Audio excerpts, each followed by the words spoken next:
How's it going, everybody? Welcome back to another edition of the podcast. In today's episode, we have Sabrina, also known as Disney Fit Mama, on the podcast, and she's going to talk a little bit about herself, how she got into fitness, what it's like to be a mother of three and still keep that drive and keep that motivation going in regards to staying on the course and living a healthy and a fit life. So sit back, enjoy. This episode was pre-recorded via FaceTime. So if you're catching the audio version, feel free to click on the link below if you guys want to watch the video version on YouTube. But without further ado, let's go ahead and jump right into it.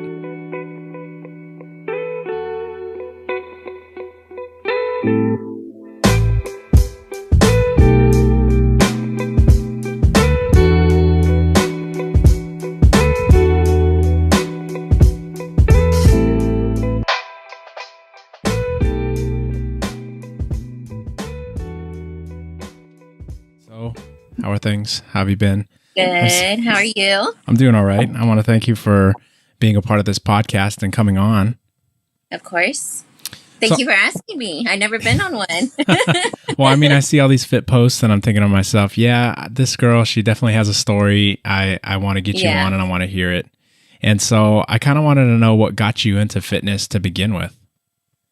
Well, I mean, I've always been into fitness. I was cheerleading in high school and I would work out when they used to have a Gold's Gym in Santa Maria by Costco. That was so long ago. And I mean, but I was doing cardio. That's like all I ever did. And I would go to the women's room, because I was always so embarrassed to go work out with all these you see all these fit guys working out. So I would always be in the women's room doing the little bit of weights, but mostly cardio. Yeah. And so, I mean, I've always somewhat been into fitness. I just didn't know what to do. And then in 2009, I had my son, and I went from like 110 pounds to like 160, 65 pounds. So I gained a lot of weight with him. Yeah. Yeah. And you're like 5 foot, like... I'm 5'2.5". Okay. So, I mean, height to weight ratio, I mean, it was a pretty big jump for you then. Yeah, really big. I've never been like that, like at all in my life. So after I had him, I dropped 30 pounds pretty fast. But then after that, it was really hard. Like it just wasn't coming off. And then I started Weight Watchers. Yeah. And that helped a lot. And then Instagram came around that time.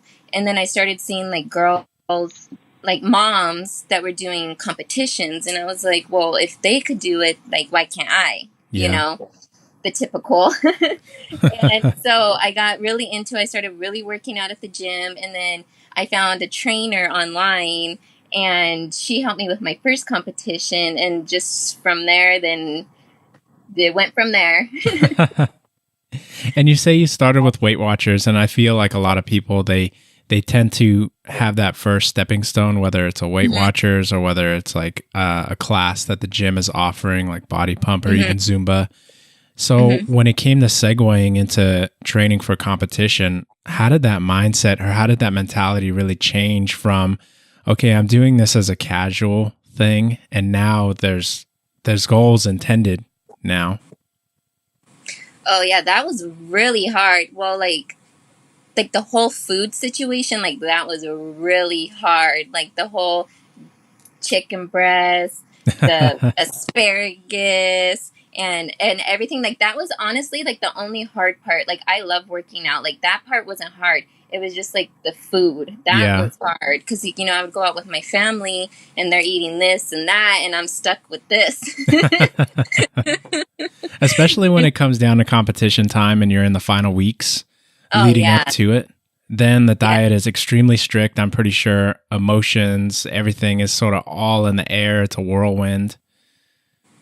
Yeah. It was really hard. And then just like with having a baby at that time, that was, well, I had 2 babies at that time. Actually, I forgot to mention, I then got pregnant again with my daughter, before I did my first competition. Oh, wow.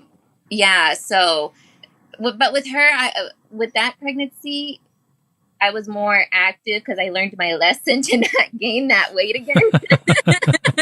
I was like, I'm not doing this again. I'm not. No. So when my daughter only gained like 20, I think it was like 27 pounds, and I lost that like pretty fast. I think that's pretty average too, like 20 to 30 pound bump per pregnancies. Yeah. Yeah. So I lost it, I want to say within a month. And after that, that's when I really, really, really got into it. So having my two babies, that was hard, like having that mindset. And then especially like peak week, that was hard. Gosh, yeah, that definitely has to be a bit of a hurdle to get over mentally, because your first pregnancy, you put on a lot. Your second pregnancy, you definitely learn the lesson, but you still put on weight when you're getting pregnant. And so what was that like for you mentally to see that weight come back on after you had already gotten in shape? Was it hard for you to see that change, or was it like, this is just a part of the process of motherhood, and after the baby was born, I'm just going to get right back on the grind? Oh no, it was really hard. Like, my body went through major changes, especially with my first, because I gained so much weight. Of course, then you get the stretch marks, and I did not have stretch marks before. So now I'm like dealing with that. It like messes with your head. And I remember after I had my son, we went to Florida. I went with my family to Miami. Then you see all these girls in bikinis. Oh, jeez. And I'm over here trying to like cover up, and I'm like, really? So, I mean, it did mess with my head, but I mean, of course, like, it's worth it as long as your baby's healthy and everything. Yeah. But it did get to me, and especially with my second, because I got pregnant when my son was 7 months. So as soon as I lost the weight with my son, then again, I gained 27 of it back. Oh, man. But I learned my lesson. Yeah.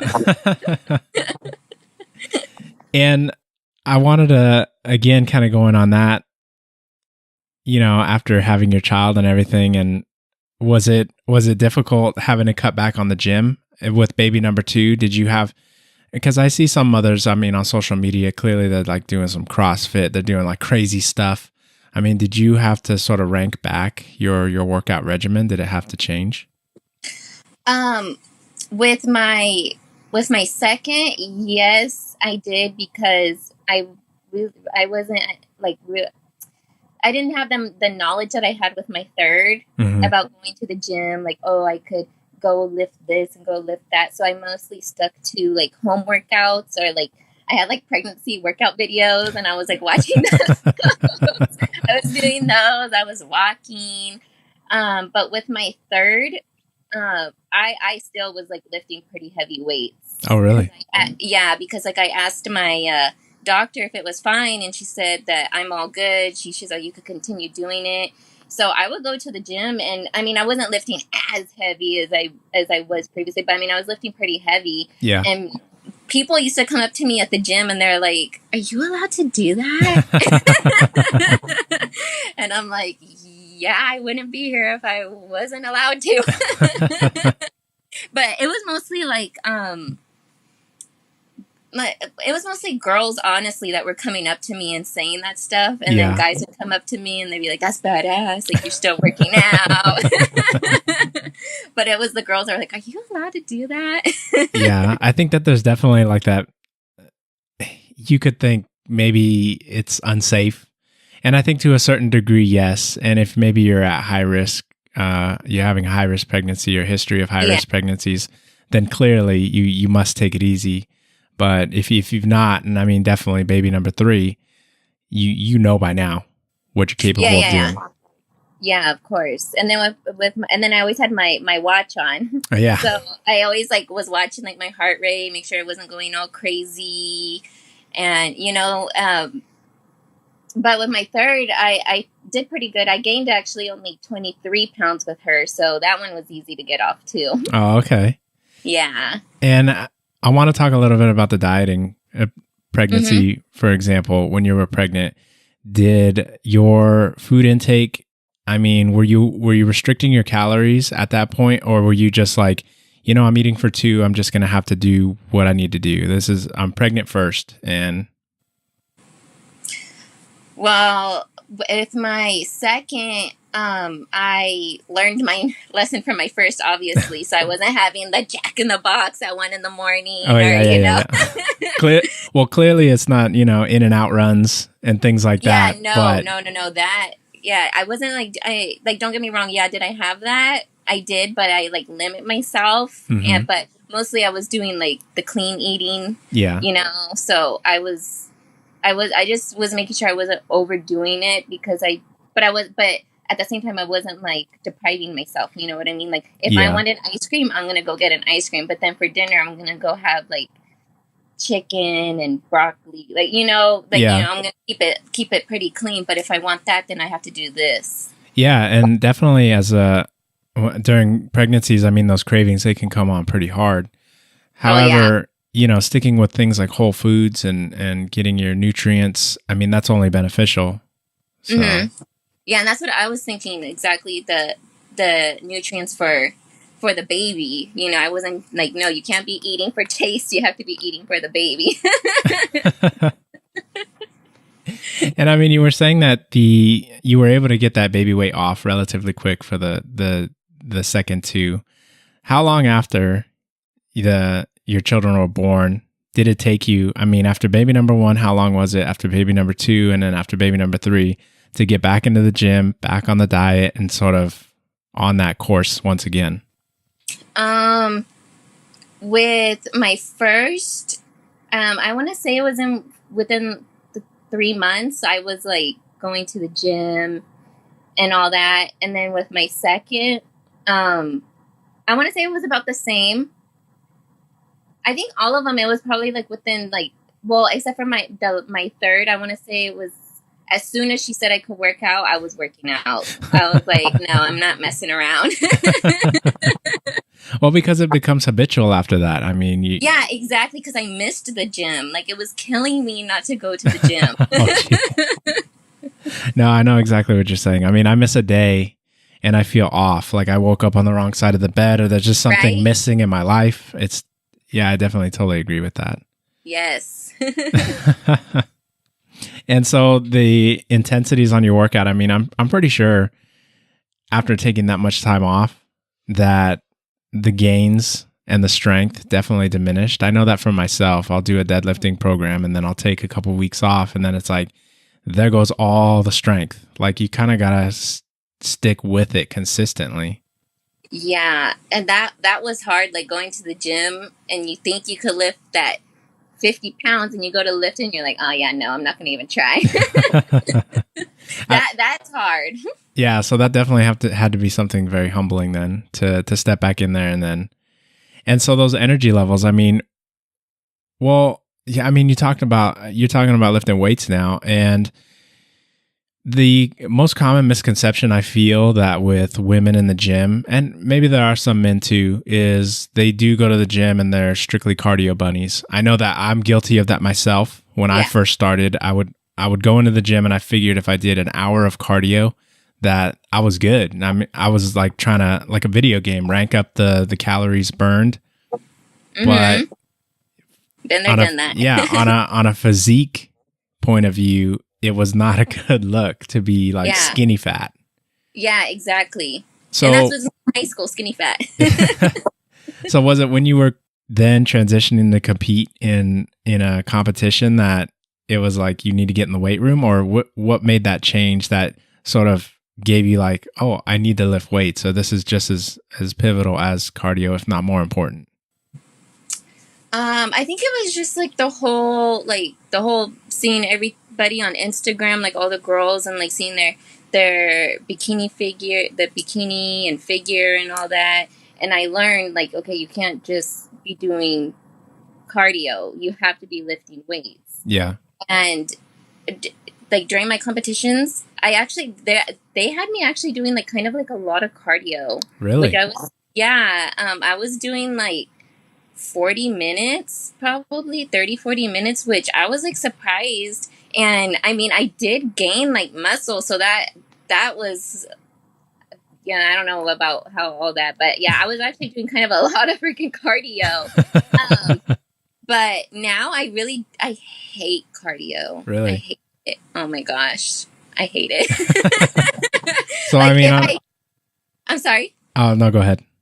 No, like if I do cardio, it's stairs. Yeah, I'm a Like big fan of stairs myself. So I will not run. You will not catch me running. and I mean, I'm pretty sure people listening out there and people who follow you on your Instagram, they see your physique. And how much cardio would you say? Because I'm pretty sure you do if you're doing stairs. How much would you say you average per week? To be honest, I do cardio probably once a week. I mean, that's keeping it real because some people, they need to know that. They need to see that, hey, when I see this figure on IG, that's an hour of cardio. And how many? No worries. And how many hours would you say of weight training are you hitting? Oh, I'm probably at the gym for like an hour to an hour 15 minutes. And basically that whole time I'm either doing bands or I'm doing weights. Like honestly, lately for the past maybe like 2 weeks I have not been doing cardio. What I've been doing is like lifting pretty heavy. Yeah. And I do supersets, and then I keep my breaks short so it keeps my heart rate up. So I don't have to do cardio. Well, because in a sense, it's like cardio. I mean, if your heart rate is up while lifting weights, and then I don't know if it's like bro science or it's actual science, but your body will consistently burn more calories throughout the day after a day of lifting weights versus if you run on the treadmill, the calories burnt end once you stop. Yeah. Yeah, so. Exactly. So that's why I'm like, whatever I could do that make me not do cardio, I'm doing it. I know. I mean, I would be in that same boat. Cardio for me is like the only time I get to my social media. So I'll lift my weights and then it's like, okay, I'll get on the stairs. I'll check Instagram. Whatever. I'll make a post or something like that. Yeah, that's what I do too. Or I'll watch like YouTube videos. Yeah. On this makeup tutorial or something like that. Well, I mean, when you're living the mom life, or for myself, the dad life, I mean, that's sort of your time away. Exactly, because it's either I could go on my social media like there, or I have to wait until, especially YouTube, and I love watching YouTube. I don't even have cable. Like, I go into like Costco and DirecTV. They approach me and like, sir, can we talk to you about your cable service? And it's like, I have the internet. Like anything I want to see, I can see it.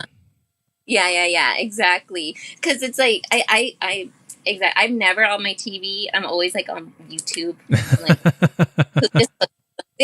But it's like it's either I do it at the gym, like when I do stairs, or I have to wait until my kids are all asleep. Yeah. No, exactly. I know exactly what you're saying. Yeah. And having children, I know that for myself, carving out the time, making the time for the gym it's a very important thing. However, not taking the time away from being with them is even more important. So how do you find the time to get to the gym? Like, how does your sort of schedule shift, or what sacrifices do you make in order to make time for the gym? Well, from when I go to the gym, I wait until my kids are asleep, and then I have my parents. They watch my kids when I'm off to the gym. So usually when I go to the gym, it's like around 9. Okay. And so I go pretty late at night, or on the weekends I'll wake up early, and I'll go then. But it is hard, like when if they're sick or something happens, then I just can't go to the gym. And then now that I'm going to school, then with school now I have to like just try to fit it in when I can. But you can't use the excuse that you have kids, you have school. Like if you want to get it done, you get it done. Like I used to get up at 4 a.m. to go to the gym. You have to do. I don't miss those days. That is early. It was really early, but I mean, you got to do what you got to do.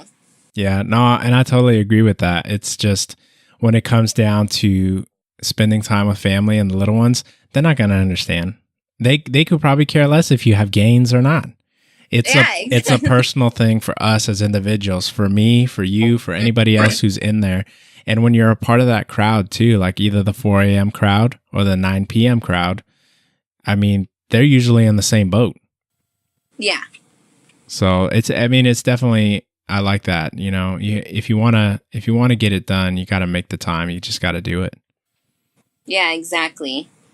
Yeah, I never use anything as an excuse. Like, if I want to get it done, then I get it done. I make time for it. Yeah.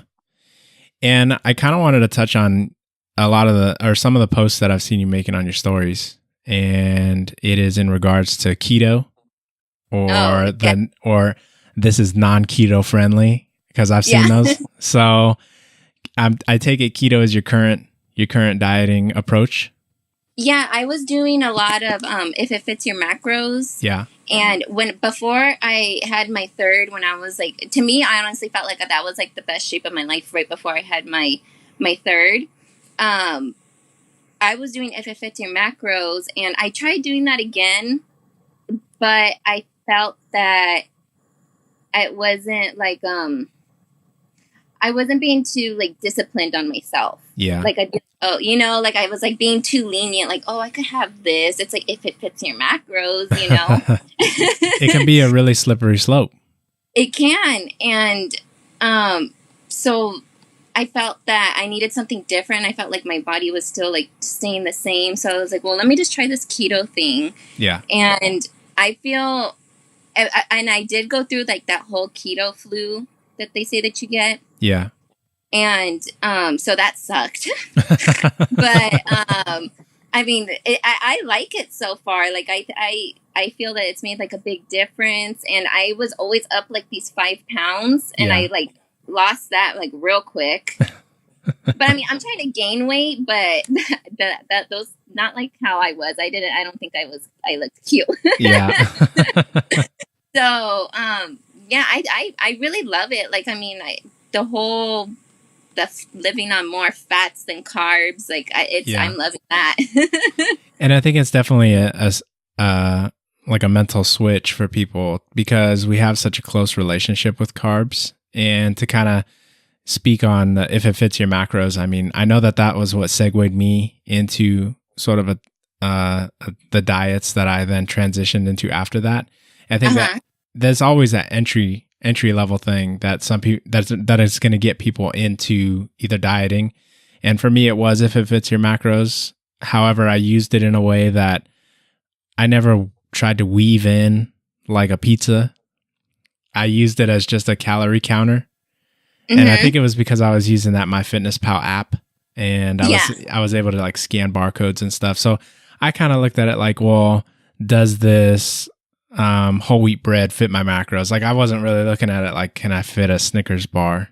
So I guess maybe I had a more maybe purist approach. I'm not really sure if that's the right term, mm-hmm. but then when it comes to keto, I feel like that's very similar to the paleo approach, in the sense that it's meats mm-hmm. and fats and almost no carbs. Or is keto like just straight up no carbs? No, well, the way that I figured out like my macros for that, I don't do like full on keto. I do like mm-hmm. that cycling keto, because since I'm trying to like gain weight and gain muscle. So on the weekends, usually it's on the weekends, I'll have like like good carbs. Like the other day I had, well, I don't know if it's really good carbs, but I mean, I had like jasmine rice the other day, or I'll have like a sweet potato, or like, something like that. Or if I do want a hamburger from In-N-Out, I will go get a freaking hamburger from In-N-Out. But that's like, a hard thing to pass on. Yeah. But like, I want to say, during the week when I'm being a good girl, I'll have about 50 grams of carbs, probably a day. But usually, like, people stick, like, to around 20 on keto. Dang. That's rough. Yeah. That's like half a slice of toast, maybe? Exactly. You could have 2 of, like, the light breads. Oh, man. Yeah, that's rough. I mean, I don't think people really realize, like, when they do look at the macronutrients of foods, that, carbs and stuff like that, like, the amount of grams that you get per serving, it can add up ridiculously fast. So as a female, our calorie intake is different. I think that if you were able to work off of my calorie intake, you'd probably be loving life a little bit more. Yeah. Yeah, but when I was on If It Fits Your Macros, I was eating a lot. I want to say I was eating close to like 300 grams of carbs. Like I was Whoa. I was eating. And that's when I was like in the best shape of my life. Yeah. I was eating all the time. Like, I was like, I gotta fit. Let me get on my phone and go on my fitness. I need to fill this and make sure I hit this, that. But I was eating a lot. I liked it, but for some reason, I don't know. I think, like I said, I was just allowing myself to have this or that, and I just wasn't. I just couldn't. I just felt like I didn't look as good as I did before when I was still kind of doing like the same thing. So I felt like I just had to switch it up. Yeah, I can agree with that because, filling out the MyFitnessPal, I mean, it gave me sort of a roadmap for the day. Like I didn't I didn't necessarily have to think about lunch, or I didn't have to think about dinner because I already knew what I was going to be eating. It was already calculated in my day. And so I sort of had that, it was like at ease. But when you're talking about, again, to touch on 20 grams of carbohydrates in a day, how long did it take you to then tap into energy levels from elsewhere? Because I know that after like a carb loading day prior to a deadlift, I have a ton of energy. Was there just an energy dump? Like, did you feel depleted once you made that shift into keto? I want to say I felt like no type of energy for like a week and a half, probably. Like I was getting and I felt like crap. Like I was like, I can't handle. I was at work. I was dying. Like I was so tired. But then after like I feel fine. Like I probably only had, I want to say probably like 15 grams of carbs like so far today. But I mean, I'm like fine. Like I'm ready. I could go to the gym right now. Dang. I mean, there you go. And again, I think, a lot of people listening, they got to hear that kind of stuff because they might want to jump into keto and not, by day 6, they're like, I'm done. Whereas it's like, if you made it to day 7 or day 8, you would totally be fine. Your body would just bounce right back and you're going to get that energy. So like how you said it's about a week, you felt like crap. When did you start, getting your legs under you and feeling that energy back again? Almost close to like, it was like a week and a half, 2 weeks. And I was in that and I felt great. And I kept watching, like, of course, stuff on YouTube about people saying that you need to just stick to it. Like you're going to feel like crap, after that, then you'll feel fine. And I mean, I do, like, I feel great. Like it's just that whole, like the keto flu thing that kills you. Yeah. But it'll be worth it. And do you have intentions, or have you already cycled off it and cycled back on? Or is it something that you're intending to try to keep up with long term? That I'm not sure. Like I'm trying to, like, I kind of want to get back to how I was before. Mm-hmm. And I'm not sure if because I still think about, I'm like, I don't know if I want to go back to If It Fits Your Macros. It's just, I'm not sure on what I want to do, but I know for sure, like I want to do this for a while, and see what kind of changes it makes.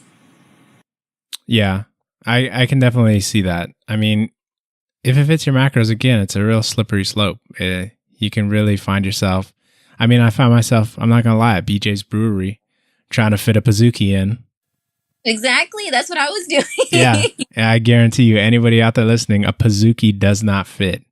Like you gotta, maybe if you don't eat for 2 days, maybe 2.5 days, you can fit a Pizookie in there. But no, I'm not going to say like, don't eat one. They're amazing, but still, it's not going to fit in your macros. It's not. Yeah, exactly. See, that's what I was like, I can't go back to I don't know. It has to be like a while before my brain could be like, no, you cannot have that. Yeah. And so fighting these, hunger cravings and stuff like that, I mean, do you find yourself susceptible? Like, I know that I have like a real love-hate relationship when it comes to food. I have a hard time saying no. Somebody can just open the door right now and say, hey, we're going to go get pizza. And it's like, oh, okay. I mean, my stomach answers before I have a chance to think about it. Yeah, no, I think I'm actually pretty good on that. I've taught myself to do. What really helped me was my competitions. Oh, okay. 'Cause you're forced to not have any of that. But honestly, the thing that kills me is sweets. Yeah. Like if somebody puts a Reese's like in front of me, like it will be gone. Like that's my thing right there. Like the other day, I went into out at my work. One of our neighbors had our mail, and when I walked in, they had a candy bowl, and there was like the little miniature Reese's, and I was like, "Girl," I was like, "Really, you're gonna have that in my face?" She's like, "Oh, take as many as you want." I'm like, "Well, I'm gonna take one for sure." I was like, "Well, it's fine. It's just a little one." Oh man, that's what kills me. Yeah, and that can be rough. I mean, for me, it's always Girl Scout cookies. If I see them, 4 or 5 boxes minimum. Like I'm just like, I don't play around. I'm getting those cookies. Thin Mints, Samoas, they're mine. I know them Thin Mints though. They don't mess around with those. And they get at you now too, because I mean, I thought I would be good on myself, and it's like, okay, I'm not going to get your cookies today. And I'm like, I'm sorry, I don't have any cash. I only carry my card. They're like, oh, we can read your card. I'm like, wow, you guys don't make it easy, do you?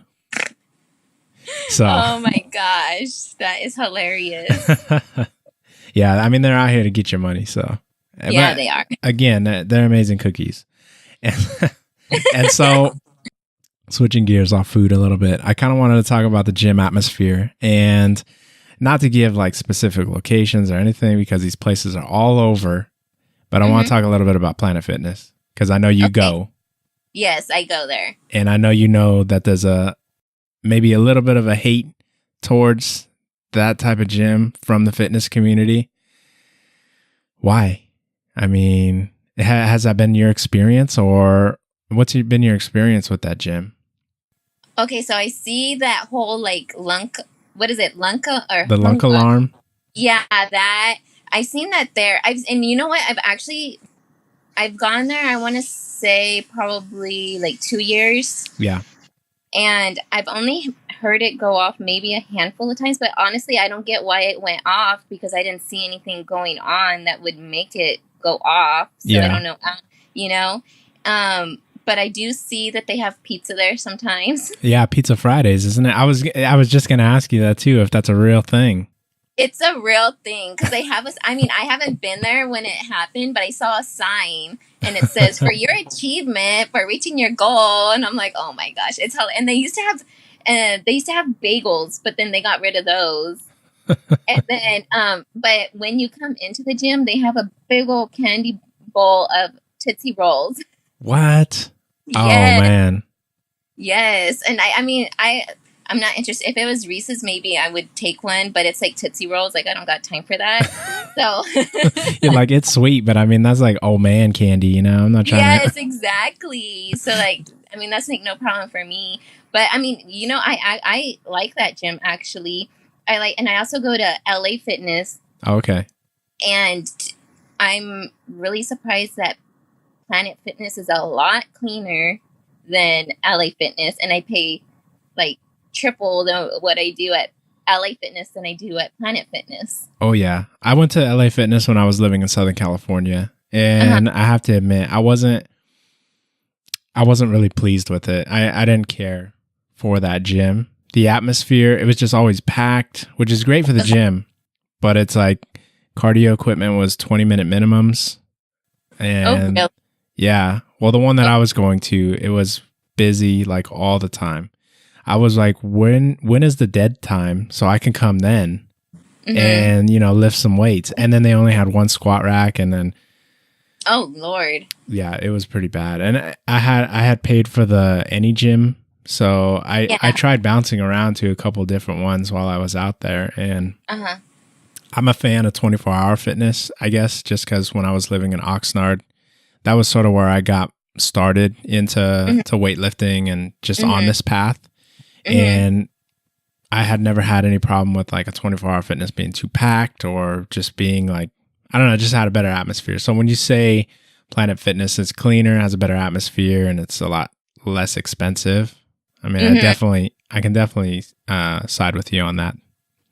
Yeah, and that's why I go to, because Planet Fitness, it's busy, but LA Fitness, it's most of the time it's busier. Mm-hmm. So that's why I keep my Planet Fitness, because the atmosphere over, because like you said, the atmosphere over at LA Fitness, like a lot of people, they're kind of like rude or they're like think they're all that. Yeah.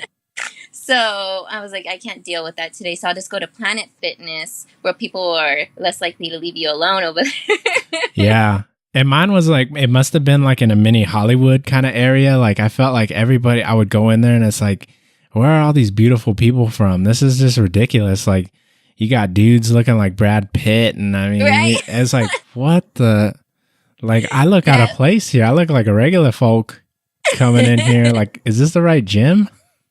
Yes, exactly. That's how it is over there at LA Fitness. I was like, oh my gosh. But then again, I think that maybe Planet Fitness has that misconception or just that negative sort of vibe because of the fact that they have a lunk alarm and you have people that want to set that off on YouTube or try to, do it for the gram. But at the end of the day, I personally feel that if you want to get into the gym and have a comfortable experience, that might be the best place for people. Or if money is an issue, I mean, try to find one that's less expensive. It's hard. Yeah, it is really hard, especially over here in LA. All the gyms, really hard to find like a gym that's like decently priced. Yeah. But I really like Planet Fitness. Like, I don't get why people talk so much crap about it. The machines are really nice. Nicer actually, bar like this. I mean, they're like the same as the ones over at LA Fitness, but they're the ones at LA Fitness. They're like dirty. Yeah. And like like it's I have to carry around my own Clorox wipes over at at LA Fitness because it's real. I'm telling you, it's disgusting. I was like, what the? And it's not like it's in a bad area. It's like in the marina. Like it's a nice area. Like you would think that it'd be clean over there. I had put that question out there too on the gram, like asking a question of the day. Would it bother you more to have weights all over the weight room, just left behind or on the rack, or a sweaty piece of gym equipment? And more people said, wipe your equipment off. Like, seriously, that's nasty. It's really gross. Like, and I see people like, and I don't know, my brother's friends with a lot of the people over at LA Fitness, and I told him, I was like, why don't they have like over at Planet Fitness, they have spray and paper towels. I was like, why don't they have that at Planet Fitness? And he was like, oh, because somebody dropped it one time and they slipped on it. And I was like, really? That's what the waiver's for. Exactly. I was like, because of that, I was actually going to go complain to them because, like, seriously, it's gotten to a point where, like, sometimes when I want to go do sit-ups on the mat, I can't because it's so disgusting. Oh, yeah, that's nasty. I can't handle. You're like, I cannot today. I cannot do this. Exactly. I was like, I'm going to Planet Fitness. Forget it. And then again, I mean, every gym has its place. I mean, Planet Fitness, it's going to get your foot in the door. I think it has enough of the equipment that you need.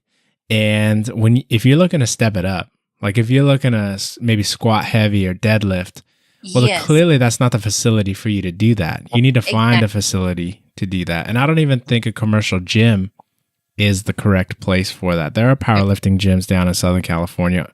And I mean, there's Barbell Brigade. There's a couple other ones. I think the Zoo, Bradley Martin's facility, you can do that there as well. I mean, there's a lot of strength training facilities, and I think that people should seek those out.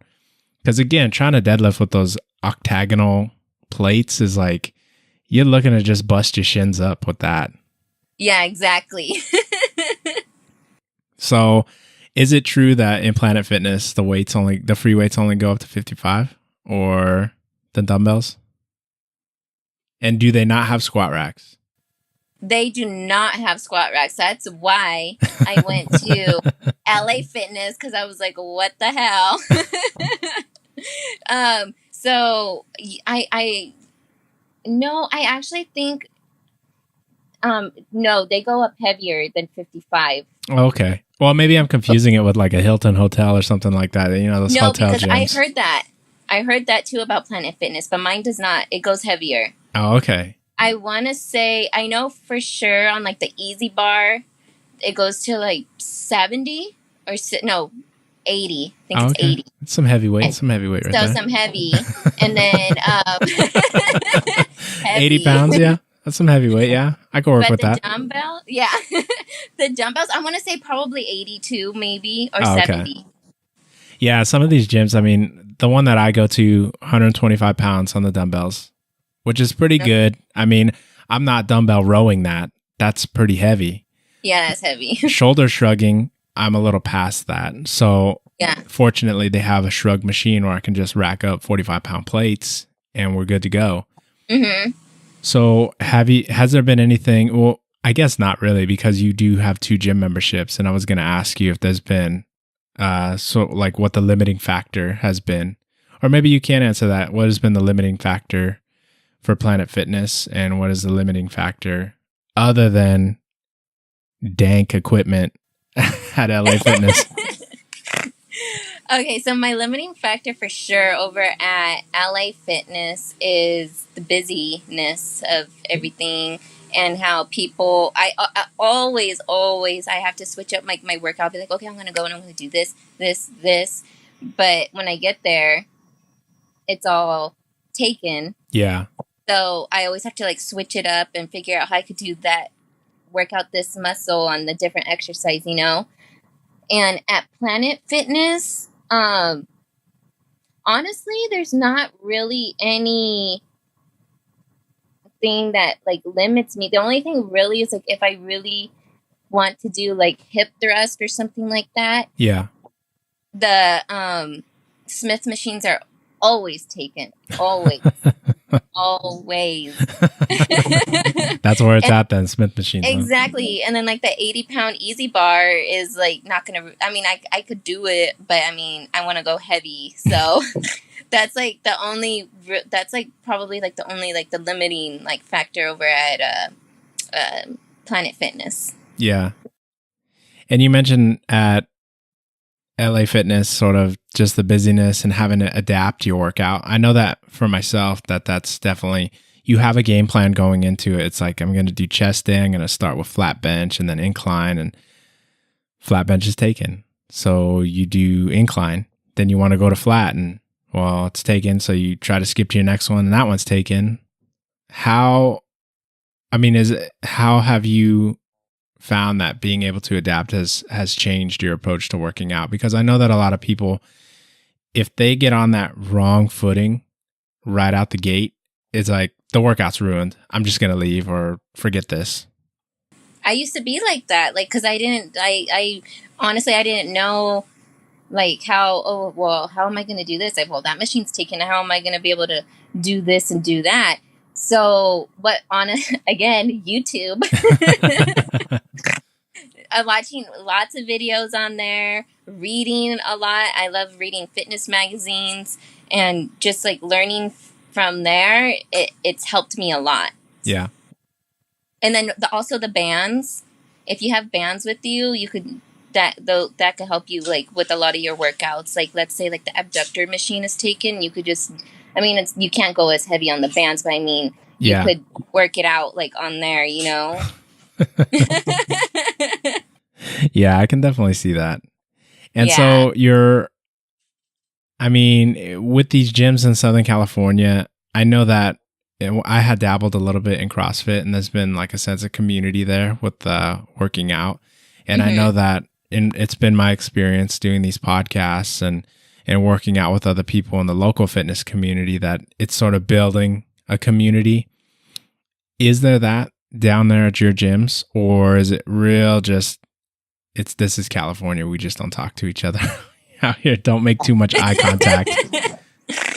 Okay, to be honest, I'm one of those people that like I do not make eye contact. So Like you don't want when to be approached at the gym, like even I'm not saying clearly creeper dudes are probably going to approach, but by another female or anybody, oh no, it's like, that's fine. If girls want to approach me, that's fine. And girls have approached me, and like, of course, I'm going to talk to them. But it's mostly like the creeper guys that like. But I go there, I put my headphones on, like I don't look at anybody. yeah. And I mean, I'm not like the B word. I'm trying not to cuss, but I have a mouth of a sailor, so it's been okay. hard. I mean, thank you that, this Yes. podcast will be able to go out to a broader audience. Children Yes. can listen to this if they want to.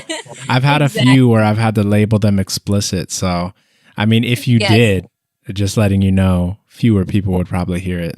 Yes. Well, I'm not trying to be like the B word. Yeah. And to everyone, but it's just like I go there because since I have such little time to work out, Yeah. like I'm not there to have conversations. Like I'm there to do what I have to do. But I mean, like if people come up to me and they're not like being creeper, like yeah, I'm gonna like talk to them, or if like, but sometimes like girls like come up to me and stuff, and like they'll like ask me about like what I'm doing and stuff. Like I'll talk to them like then, but usually I keep to myself. Yeah. And I can agree with that because, again, I mean, as a parent, I have limited time. And I remember speaking with Albert and Lizzie Dollinger on a podcast about, them getting into the gym. And they've even said it themselves. Sometimes you only have 30 minutes to get a workout in.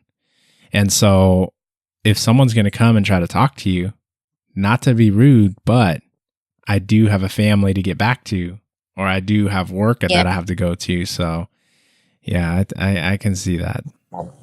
Yeah.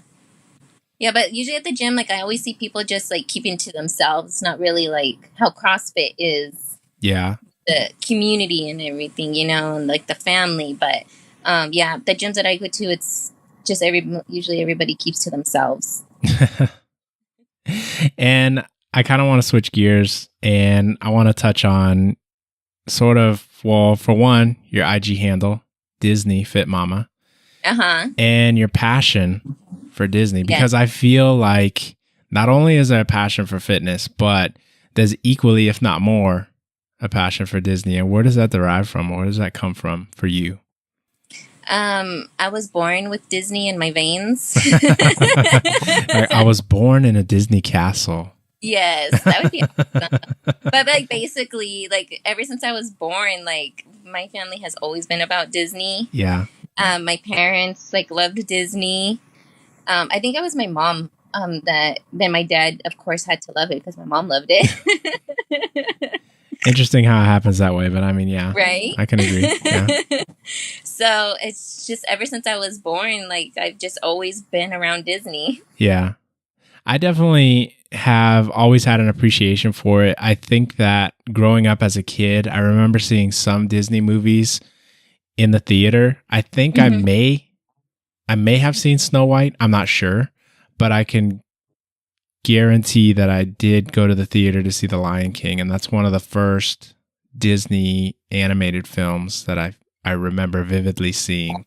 And then having that soundtrack on cassette and singing it with my cousins, it was just... Yes. I love it. It was a whole thing.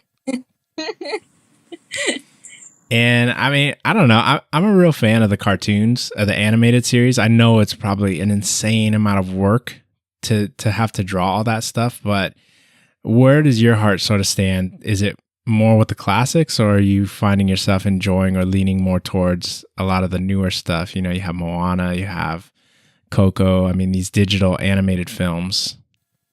I like more, honestly, like the classics. I mean, don't get me wrong, I love like every Disney movie. I don't discriminate. Yeah. But I love my classics.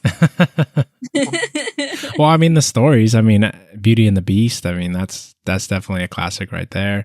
I was never really a fan of Snow White. I'm just saying. I'm not sure if this draws any lines in the sand right now, but yeah. you're Watch like, yourself. you're like, talking about Snow White right now. But still, I mean, seeing the whole Disney thing come to fruition, and just Disneyland, and I think in December, I'll be taking my son out there for the first time, so it should be pretty hype.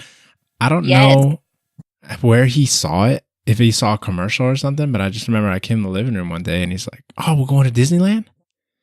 And I was like, "What?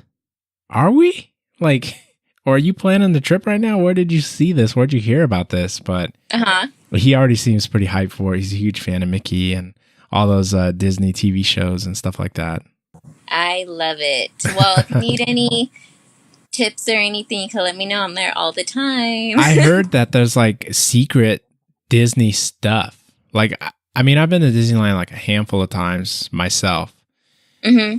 And I hear like there's all kinds of secret stuff, like pins or buttons or I don't know, like secret hidden Mickeys throughout the park. Secret hidden Mickeys for sure, like around the park. I have to see what's in my son has a book and about all like the secret hidden stuff over there. I have to let you know so you could get that book so you and your son, because that's what they have it so they could like look at the park and all that. But I'll let you know what's the name of the book so you could because there's like so many different layers to it now. Yes, and then there's like different places where you could get this secret food or like you have to know. You have to know. I know. I worked with a woman who was like your typical Disney fan. Like she'd have a park pass every year. And it was like, okay, well, you're a big fan. And I think she had a Disney themed wedding with her husband. And I was like, wow, yeah, you're really into this. So she would talk about some of these things. And I'm like, you mean it's not just a park with rides and expensive food? Like there's more to it than that I've been missing out on. And it's like, now I've got to go back so I can experience that too. Yes, it's much more than that. So it's the gift that keeps on giving. So if you had to give us your top five Disney movies, what would they be? Well, for sure, Aladdin. That's pretty awesome. Favorite. Great movie, great video game too. Yes, I agree. Then I would say Sleeping Beauty. She's my second favorite. Of course, Beauty and the Beast. Mulan. Oh yeah, I just saw that. That was on Netflix, actually. Yes, I love Mulan. And they're coming out with the live action one, which I'm excited for. And then let me see. My last one would probably be... I'm pretty sure they're all like really close too. Like even though it's like 1 through 5, they're probably like 1, 1.1, 1.2. Like they're all tops. Yes, exactly. So I'm like trying to see what would be like my last one. I don't know, because I have like so many favorites. But if I had to pick one, probably Coco, because I really like that movie. Yeah. I think that one really sang true. Like, going into the theater and watching that one and, just the whole Hispanic culture to have that story sort of told and to be told by Disney. I mean, of all places, it's like a huge company. It's a huge deal. Yeah. But also Moana too. Yeah. Oh my gosh. I'd seen that like too much. Well, now my baby, she's obsessed with that movie. Like that's the one movie that she will sit down and watch. So yeah. Well, when my son was 2, I want to say I saw Moana over 100 times in like a 3-month span. Like we would watch it and then he'd be like, again? Let's go. Let's do it again. Like I'm reciting line for line. Right. I'm singing the songs with them. We're doing the whole, reading the stars in the distance. And I mean, it was real. And it's like he's having a newfound love for it too, because now I'll put the TV on and either he'll want to, because he'll see what we recently watched on Netflix and he'll be like, oh, The Grinch, or say, oh, Moana. Let's see that. I'm like, let's go. Let's do it again. Yes. But you touched on, or you mentioned the live action version, and they've done that for a couple now. And I think that's sort of the direction that they're going to be going with some of these films, or if not all of them. Yeah. How do you feel about that? Because I have my own personal bias against remakes altogether. Me too. I feel like it can really diminish the original's intent and message when you try to remake something, and then they try to add like a little twist. Or they take out like important parts. Yeah. And so what was it? I think what was it? Beauty and the Beast? Was that the first one that they did live action, or? Was it Beauty and the Beast? No, Cinderella. Was it Cinderella? You know, I don't even count that one. Like that one, it seemed like it came out and then it went away. But I remember the actor. He was from Game of Thrones, and yeah, I remember that one now. Yeah, I think that was the first one. I want to say that one was the first one. But Beauty and the Beast, I mean, I liked it, but I mean, you can't compare any of those to the original. Like, you can't. Like, there's no comparison, you know what I mean? And sometimes it makes me really angry on who they pick to play the characters. I'm like, why did they pick her? Like, she doesn't even look close. Oh, okay, so you're not a fan of who played Belle. That's fine. Yeah, or Cinderella. I'm not trying to be mean, but I mean, yeah. Well, we build such tight relationships with these characters. Even when it comes to like reading a book, you've already got in your head kind of like who that character is and how they act and their mannerisms. And then when somebody from Hollywood tries to step into that role, it's like, was that the right choice? Or Well, on the Aladdin one that they're coming out with, Will Smith is going to be playing the genie, which I think that he's a good match for the genie, honestly. Yeah. But I mean, is he going to be CGI blue and no legs? Like, that's what I'm wondering. I'm like,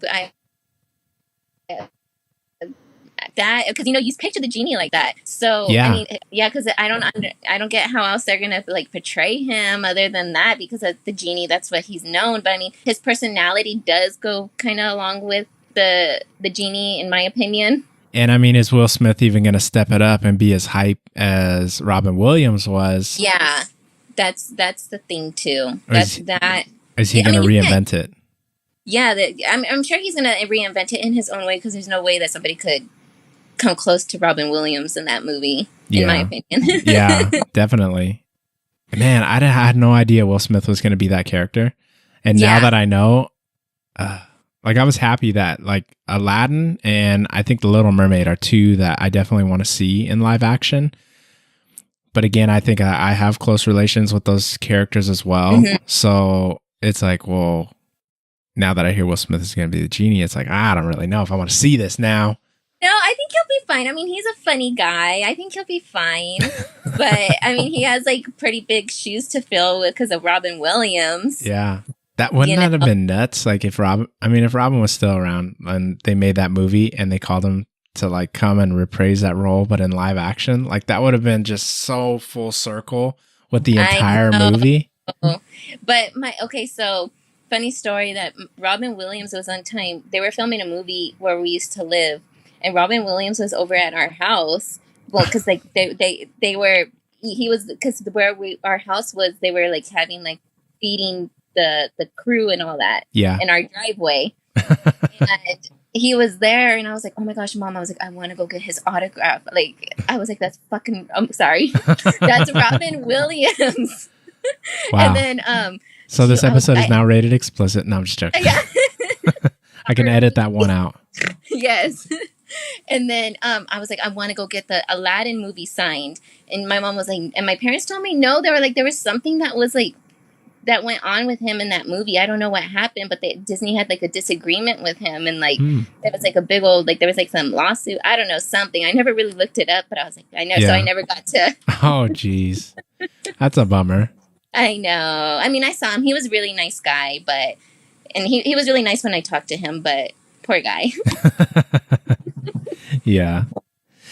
But I think we definitely talked about a lot. We definitely got to know you a little bit better. And that's what I think is pretty cool, because like I said, I've seen you on your Instagram and I see you're getting it in, you're getting out there, and you're living a fit life. You're doing the mom thing. And I just hope that a lot of what you had to say today inspires a lot of those who are listening to it at whatever time they are. Yeah, I hope so. And as a mother and as just a fitness enthusiast, I mean, Is there anything that you want to say or that you want to leave the people listening with? Just that, about like the whole time thing, like you can't use that you don't have time to do this or to do that. Like, I think I kind of do like a lot. Like, I work full time. I'm going to school full time, and I have 3 kids, and I still make sure I have time to go to the gym, whether it's like going to the actual gym or I'm working out at home. Like, there's no excuse. And like the whole, well, I can't eat this because I'm out over here. Like, usually wherever you go out, there's always some type of substitution you could do, you know? Yeah. So just try not to have like excuses for why you can't attain your goal. I like that. And I want to thank you again for coming onto the podcast. Thank you for inviting me. And where can people reach you? Where can people find you? Clearly, I'm going to add links in the description. I'm going to promote this episode. So you guys should know by now. But where can people find you? Well, I have like a Facebook. I don't really go on it anymore. Who does? Nobody does. I don't. Exactly. Like, nobody does. I was like, nobody got time for that. So on my Instagram at Disney_FitMama. That's where everybody could find me. Awesome. Well, again, thank you for being on the podcast. And thank you. To those of you guys out there listening, I want to thank you guys for making it to the end. Be sure to leave a like, leave a comment, and we'll catch you guys in the next one. Yes.